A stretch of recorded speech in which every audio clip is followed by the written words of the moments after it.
আল্লাহর নবীর সাহাবী আলকামা রাদিয়াল্লাহু তাআলা আনহু মৃত্যুর শয্যায় শায়িত হয়ে রয়েছে। পরিবার বর্গের সব মানুষ গিয়া আলকামারে কালিমা পড়ায়, লা ইলাহা ইল্লাল্লাহ মুহাম্মাদুর রাসূলুল্লাহ। বারবার আলকামাকে বলে, আলকামা কালিমা পড়ো, কালিমা পড়ো। হযরত আলকামা কালিমা পড়তে পারে না, তার মুখ দিয়ে কালিমা বের হয় না। হাজার চেষ্টা করে এরপরেও কালিমা তার মুখ দিয়ে বের হয় না। সাহাবা ইকরাম রাদিয়াল্লাহু তাআলা আনহুম দৌড়িয়ে নবী মুহাম্মদের কাছে আসলো, ইয়া রাসূলুল্লাহ, ইয়া হাবিবাল্লাহ, আলকামা তো মৃত্যুর শয্যায় শায়িত, আলকামা মৃত্যুবরণ করবে কিছুক্ষণ পর। হাজারো চেষ্টা করলাম, আলকামার মুখ দিয়ে কালিমা বের হয় না। আল্লাহর নবী বলেন, তোমরা অতি দ্রুত তার মা এবং বাবা যদি কেউ বেঁচে থাকে তাহলে তার মা এবং বাবাকে নিয়ে আসো। হযরত আলকামা রাদিয়াল্লাহু তাআলা আনহু এর মা এবং বাবার জন্য সাহাবা ইকরাম বাড়িতে গেল।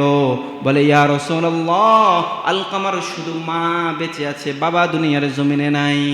রাসূল বলে, আলকামার মাকে বলো তাড়াতাড়ি আমার সামনে আসতে। আলকামা রাদিয়াল্লাহু তাআলা আনহু এর মা রাসূলের দরবারে হাজির। ইয়া রাসূলুল্লাহ, ইয়া হাবিবাল্লাহ, কেন আমাকে ডাকলেন? কেন আপনি আপনার দরবারে আমাকে ডেকে পাঠালেন? আল্লাহর নবী মুহাম্মদ বলে, ও আলকামার মা, আজকে তুমি আমার সামনে একটাও মিথ্যা কথা বলবা না, যা বলবা সত্য বলবা। আল্লাহর নবীর সাহাবী আলকামার মায়ের কথা শুনে বলে, ইয়া রাসূলুল্লাহ, আপনার সামনে মিথ্যা কথা বলার সাহস দুনিয়ার কোনো মানুষের নাই। আল্লাহর শপথ, আজকে যা বলবো আপনার সাথে সবই সত্য কথা বলবো। বলতেছে নবী মুহাম্মদ বলে, ও আলকামার মা, শোনো, তোমার ছেলে আলকামা তোমার সাথে কেমন আচরণ করে। এ কথা বলার পরে আলকামার মায়ের দুই চোখের পানি পড়তে শুরু করেছে। আলকামার মা বলে, ইয়া রাসূলুল্লাহ, আমার ছেলের ব্যাপারে আমি বলছি, আমার ছেলে 5 ওয়াক্ত নামাজ পড়ে, আমার ছেলে হজ করে, যাকাত দেয়, আমার ছেলে তাহাজ্জুদ পড়ে, আমার ছেলে সব কিছু করে, পরিবার বর্গের সাথে ভালো আচরণ করে, আত্মীয় স্বজনের সম্পর্ক বজায় রাখে, সব করে। কিন্তু ইয়া রাসূলুল্লাহ, আমার সন্তানটা দুনিয়ায় আমাকে বেশি প্রাধান্য দেয় না, আমার খোঁজ খবর বেশি নেয় না, তার স্ত্রীর কথাই উঠা বসা করে। কার কথায়? মাকে গুরুত্ব দেয় না। হের স্ত্রী, হের পীর, স্ত্রী হের সব, বউ যা কয় উঠে বসে শোয় সব বউর কথায়। মাকে মা বলে পাত্তা দেয় না, মাকে মনে করে গোলাম। তার কাছে তার স্ত্রী, স্ত্রীর বাপের বাড়ি, স্ত্রীর আত্মীয় স্বজন সবাই তার আপন। কিন্তু যেই মা জন্ম দিয়েছে, যেই বাবা জন্ম দিয়েছে, সেই মা এবং বাবাকে সে মানুষ বলে গণ্য করে না। আল্লাহর নবী হযরতে বেলাল হাবশিকে বলে, ও বেলাল, যাও বাগান থেকে লাকড়ি নিয়ে আসো। বেলাল বাগানে গিয়ে লাকড়ি নিয়ে আসলো। বলে, বেলাল, লাকড়ির মধ্যে আগুন জ্বালিয়ে দাও, আগুন। এই আগুন জ্বালিয়ে আলকামাকে এনে, জিন্দা আলকামাকে আমি নবীর সামনে এবং তার মায়ের সামনে আগুন দিয়ে জ্বালিয়ে দাও।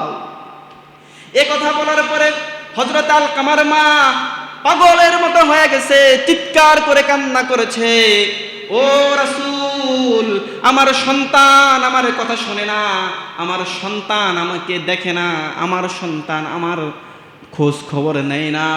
কিন্তু আমি তো এই সন্তানটাকে লালন পালন করছি, এই সন্তানটাকে তো আমি গর্ভে ধারণ করেছি। এই সন্তানের জন্য আমি কি কষ্ট অনুভব করেছি, দুনিয়ার কেউ এই কষ্ট অনুভব করে নাই। এই সন্তানটার জন্য আমি কত কষ্ট করেছি রাসূল, এই সন্তানটাকে আমি এত কষ্ট করে পিঠে করে মানুষ করেছি রাসূল।